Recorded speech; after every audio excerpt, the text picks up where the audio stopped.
See, most important,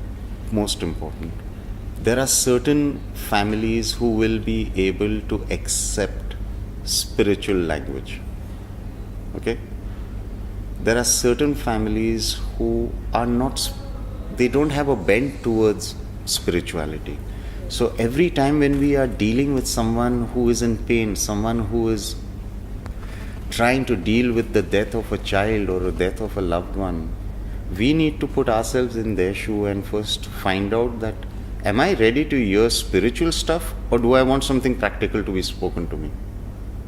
If you are talking to someone who is of a spiritual bent,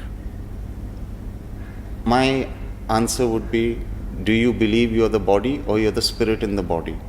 If the individual says, no, I honestly do believe I am the energy in the body, I am the spirit in the body, I believe in karma, I believe in reincarnation, I believe that nothing can be destroyed, I even believe that there is no word called death. You can't destroy a piece of paper, you can change its form. How can you talk about death of a living individual? If an individual can understand this concept, it is easy for you to make the person realize that, listen, form has changed, water has turned into gas after boiling, your loved one is with you. And I believe that our loved ones are with us. If I am the energy in the body, I cannot die, period. I can change form, I will always remain. But the most important question to ask that individual is, your loved one has been suffering so much. The loved one's passing away has put an end to that suffering. If I truly love somebody, I would come from that state that, you know what, I may be shattered with the loss of my loved one, but my loved one is in peace. My loved one is in a state of calmness. I have experienced 2 to 3 deaths in my family. One was of cancer.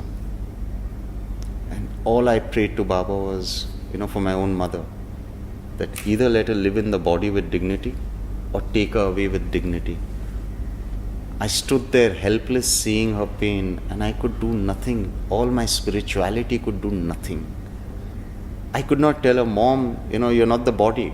She would say, yeah, sure, you know what, my bloody head is pounding. I am the body.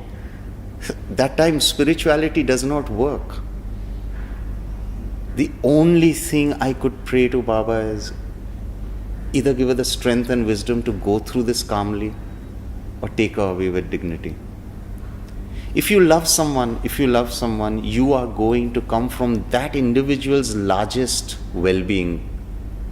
So if I love someone and that person has no cure for the ailment and the person is suffering, I will do my level best to make sure that my child or my loved one is in the best possible place.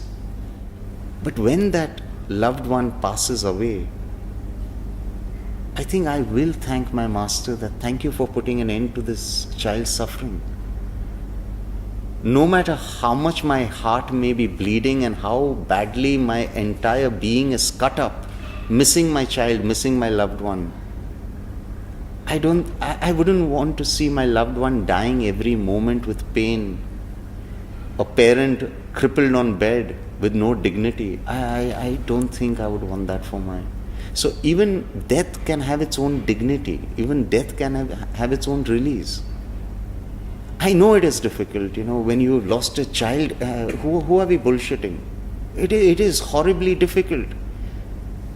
But eventually, what is more important? Is my longing to be with my child more important, or the fact that my child's suffering in the physical body is over? That is important. I'll have to ask myself this one question time and again. 9 out of 10 times we grieve for ourselves, we are not grieving for the other individual. 9 out of 10 times. I've seen this happen time and again. We are grieving because what am I going to do without my child?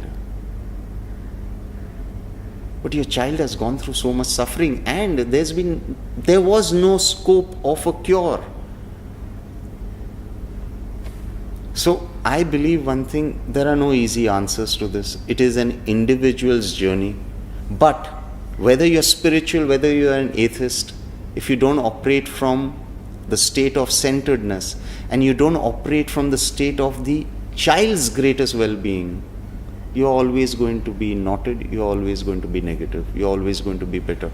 But if you start operating from your child's well-being, whether you believe in God or you don't believe in God, you're going to say, my child is out of this suffering. Jai Baba, take it. But if there is a spiritual bone within you and you really believe that there is a God, He is conscious, He knows what is the well-being for me and my loved ones, and my child is with Him and His group of masters and angels and archangels, my child is fine.